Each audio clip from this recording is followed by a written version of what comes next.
Hey, what's up guys? I'm Soda Pop, this is the left pedal, and today we're going to be removing the fuel rail from my 1980 Datsun 280zx because, as you can see, it is a terrible mess under there right now.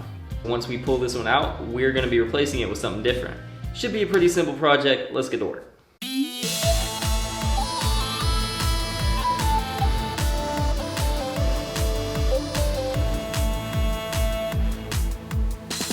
So not only is the L28's fuel delivery system pretty ugly from the factory, I also managed to blow two injector hoses at the same time. And then this hose to the charcoal canister is also ruptured, so we're gonna have to replace that. So the first thing we're gonna take off is the wiring harness. So the first connection we're gonna pull is the cold start valve. Next, we're going to get the one right beside it on the air regulator. Now we're going to unplug the temperature sensor, which is back here. And these two little clamps, you're going to want to pull back so that you can release the wire. So the throttle position sensor has this little metal clamp, I guess, on it. Just put a like a small screwdriver underneath and remove it from the plug like that, and it should come out right. Alright, now we're gonna pull off these grounds.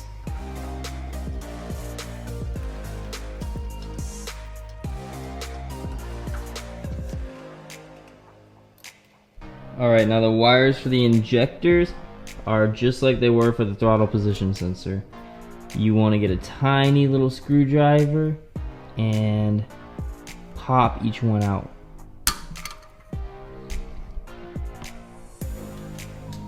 There's 6 of those and they're kind of frustrating.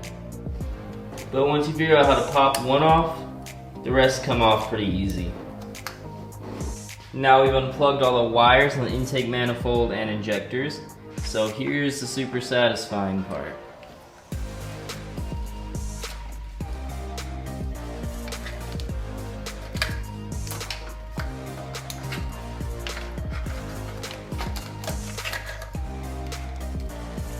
There we go. Now we're going to pull this big boy off of the valve cover.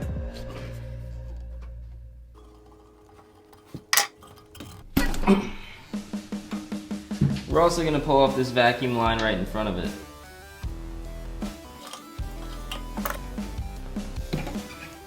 Now we're going to disconnect both of those lines from the air regulator. This will also be satisfying. Now we're going to remove the busted vacuum line to the charcoal canister. If you're stupid and you hate yourself, you can do this with your fingers. Otherwise, just get some pliers to pull that little clip off. Next step is to unscrew the cold start valve. Just unscrew it from the intake manifold right here.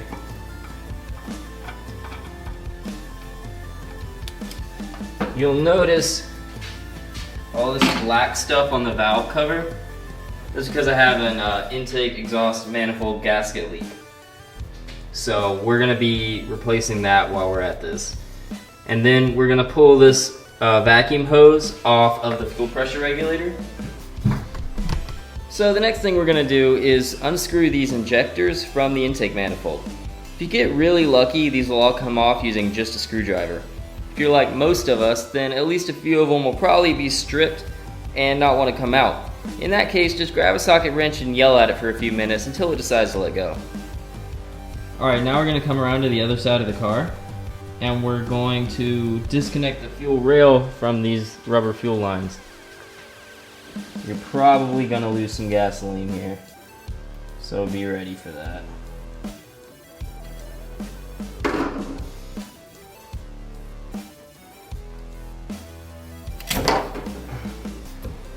Okay.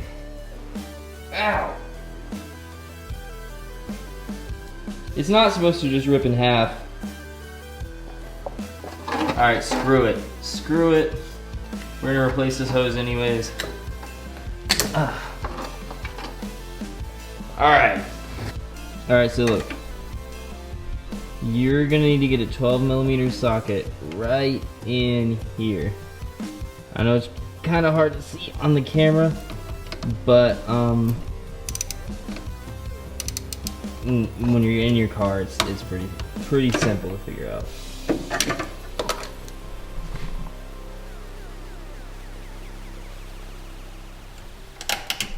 There we go. Alright guys, we're almost there. We're coming around to the front of the engine.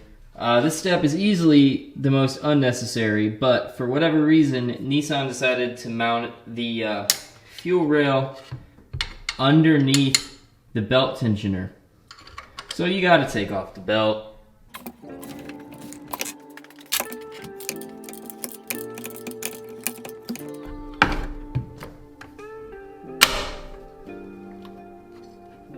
So slide the belt off.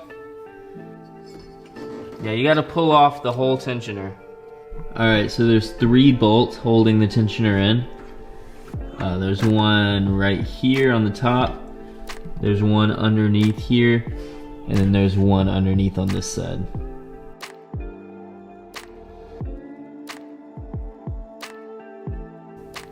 Alright, now this should just slide right off. Sweet. So now we gotta undo a couple coolant hoses. The first one is right here. So let's pull this spark plug wire out of the way. Alright, now we're just gonna reach around here. And this will be messy. And you can drain it beforehand, but it's late and we're gonna do it the messy way.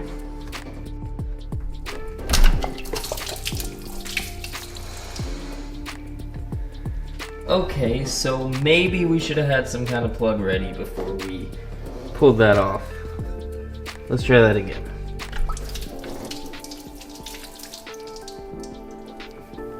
There we go. And the second one is right here.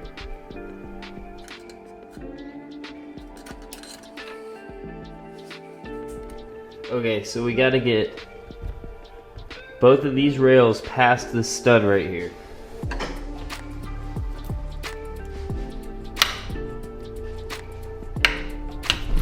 There we go. Oh, that was pretty hard. Alright, so once you get this one loose, don't worry about pulling it all the way out of the car, you don't need to.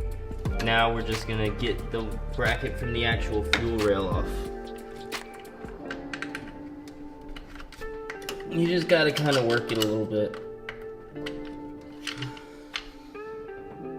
So this is an air regulator, and I'm not sure what the technical name for this part underneath it is, but it's a piece of metal plumbing that connects a few of the coolant hoses together.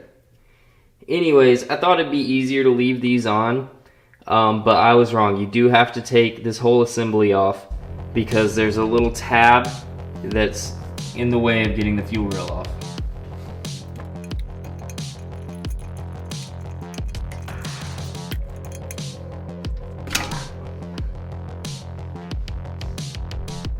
So I'm just gonna cut this coolant hose. It'll take less time to replace it with a new hose than it would to try and wiggle it out of there.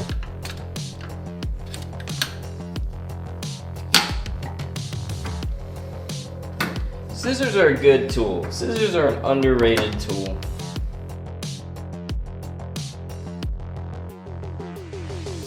Alright, now we're ready. Alright, so now we've just got the brackets holding the fuel rail on. There's one here, one back here, and then one more over here.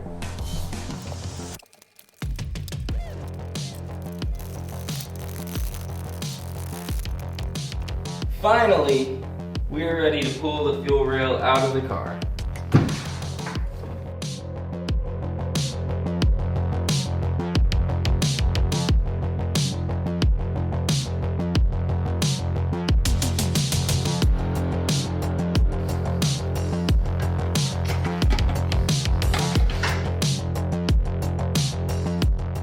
Alright guys, I'm gonna level with you. That was more work than I expected. I've actually done this before, but it was on my parts car, and it's a lot easier to do if you're not worried about breaking anything. Anyways though, we got the fuel rail out, and very soon we're going to be replacing it with something a little easier to work around, so this fuel rail is not going back on the car. If you enjoyed this video, make sure to hit that like button. Consider subscribing to us here at The Left Pedal. We got new car videos every week, lots of stuff on the Datsun coming very soon. So to pop, this is The Left Pedal, and I'll see y'all next time.